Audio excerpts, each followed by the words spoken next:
Oke, ya pemirsa, ribuan kendaraan mengular.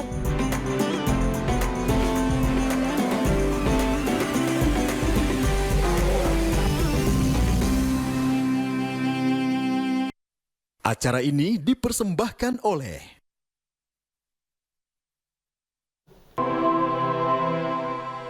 Usai libur Hari Raya Idul Fitri 1445 Hijriah, suasana sejumlah jalan arteri di Jakarta mulai kembali normal. Sejumlah jalan-jalan arteri di Jakarta Timur dan tol dalam kota maupun eksit tol Cikampek dan eksit tol Jagorawi bahkan sudah mulai padat dan macet.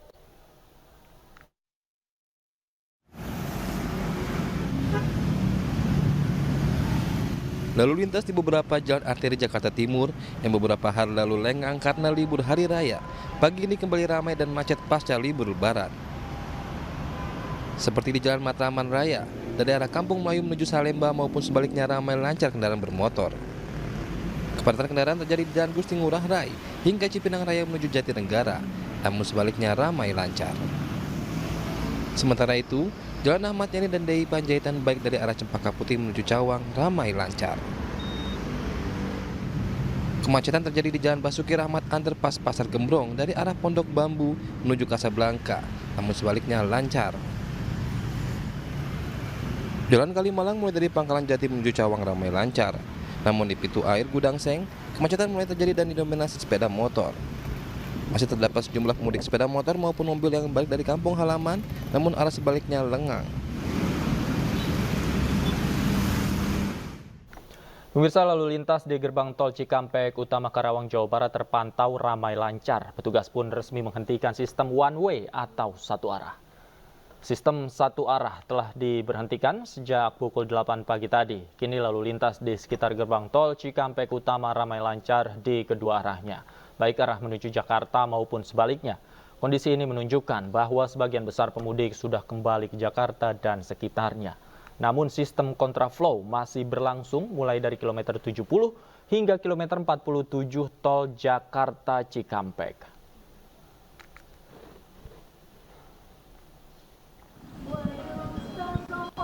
Sementara itu, meski puncak arus balik telah selesai, kendaraan yang mengantri sebelum memasuki dermaga di Pelabuhan Bakauheni, Lampung masih ramai.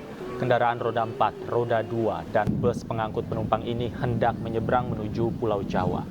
Untuk mengurai kemacetan dan mengantisipasi penumpukan kendaraan, PT ASDP menyediakan kantong parkir di sepanjang area pelabuhan.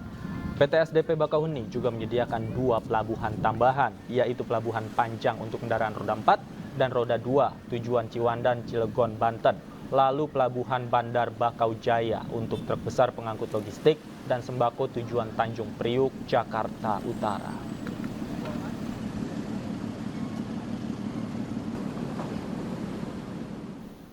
Dan pemirsa, kita akan memantau suasana terkini di sejumlah titik arus balik lebaran, di antaranya di Pelabuhan Bakauheni bersama Ahmad Muharlin dan gerbang tol Cikatama bersama Indra Setiabudi. Kita ke Bakauheni terlebih dahulu. Muhammad Muharlin, seperti apa situasi saat ini di Pelabuhan Bakauheni?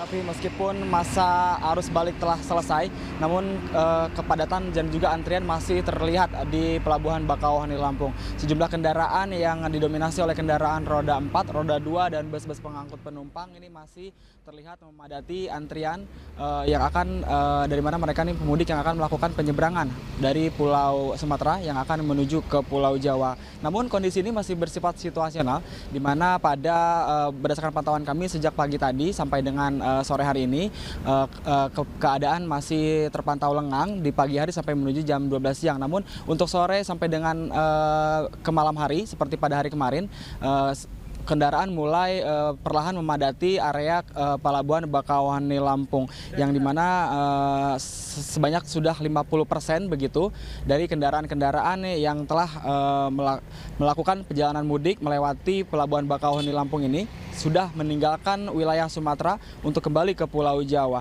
Selain melakukan sejumlah rekayasa lalu lintas yang untuk dibuat untuk mengurai kemacetan dan mengantisipasi menumpuknya kendaraan di Pelabuhan Utama Bakauheni Lampung ini, seperti menyediakan kantong parkir di sepanjang area pelabuhan, kemudian memberlakukan sistem penundaan perjalanan atau delaying system di jalur arteri hingga masuk ke pelabuhan.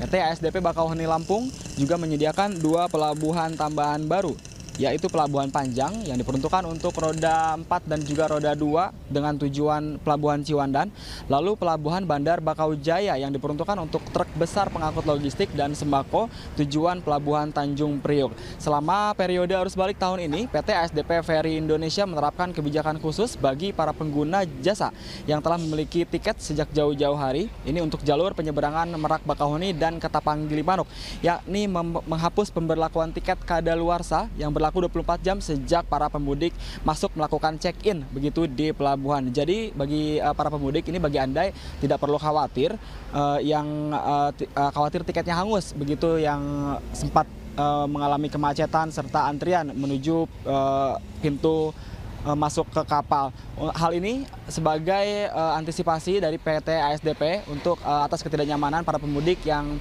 sempat terjadi pada kejadian arus mudik kemarin. Maka dari itu kami tidak henti-hentinya menghimbau bagi para pemudik untuk mempersiapkan tiket jauh-jauh hari. Hal ini untuk mengantisipasi dari para pemudik agar tidak kehabisan tiket, kemudian juga agar tidak terjadi ketersendatan di pintu masuk pelabuhan akibat sejumlah pemudik yang akan melakukan penyeberangan namun belum memiliki tiket. Kami juga mengingatkan untuk Anda memperhatikan jadwal-jadwal keberangkatan serta jadwal penyeberangan kapal agar tidak terjadi keterlambatan.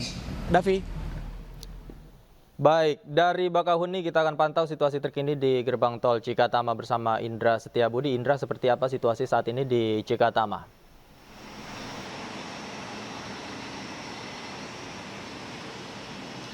Ya, Davi, selamat malam Davi dan juga pemirsa. Dapat kami informasikan situasi terkini di gerbang tol Cikampek Utama sore hari ini hingga menuju malam pada hari ini terpantau masih mengalami lonjakan yang cukup signifikan.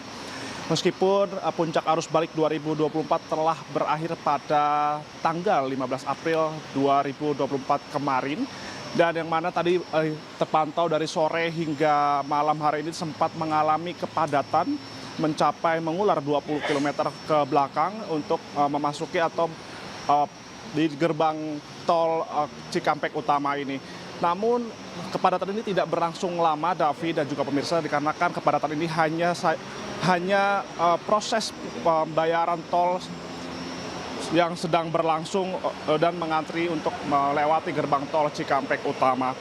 Dan berbeda dengan pagi hari tadi, Davi dan juga pemirsa, bahwasanya tadi pagi hingga siang hari tadi para pengendara tidak sama sekali bisa dibilang cukup sangat lancar. Masyarakat yang bertolak dari berbagai pulau Jawa menuju Jakarta dapat mengendarai kendaraannya maksimal di 80 km per jamnya. Dan yang perlu kami sampaikan, Davi dan juga pemirsa, bahwasanya kepolisian dan jasa marga ini resmi menutup atau menonaktifkan sistem one way dari GT Kali Kangkung hingga gerbang tol Cipali, dan disusul lagi dihilangkan ataupun tidak diberlakukannya sistem kontraflow yang sebelumnya tadinya ditargetkan akan diberlakukan hingga pukul 24.00 malam hari ini. Dan memang upaya ini yang dilakukan mengingat situasi terkini sudah terbilang sangat normal dan sangat kondusif, sehingga upaya ini dilakukan untuk memperlancar proses perjalanan berlangsung. Dan saat ini untuk kedua jalur dapat beroperasi seperti semula, Davi dan juga pemirsa. Dan kami juga menghimbau bagi masyarakat yang masih ingin melakukan kegiatan arus balik 2024 tepat pada esok hari, tepat pada tanggal 17 April 2024 hingga 19 April 2024, Anda akan mendapatkan diskon 20% dari pihak jasa marga.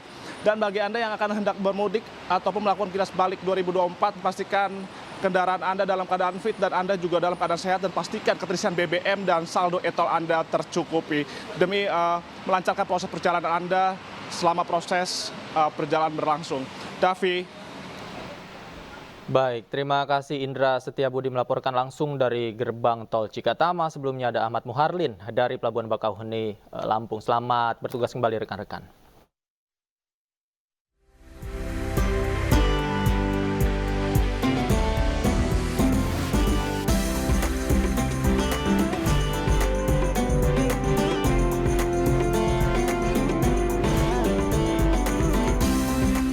Ya pemirsa, ribuan kendaraan mengular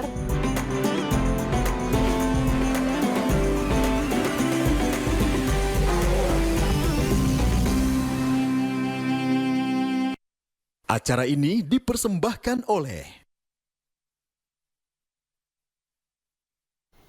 Dan pemirsa, iNews sore masih akan kembali bersama rekan saya Bremana Tenaya. Selamat malam Bre, ada informasi apa lagi usai jeda?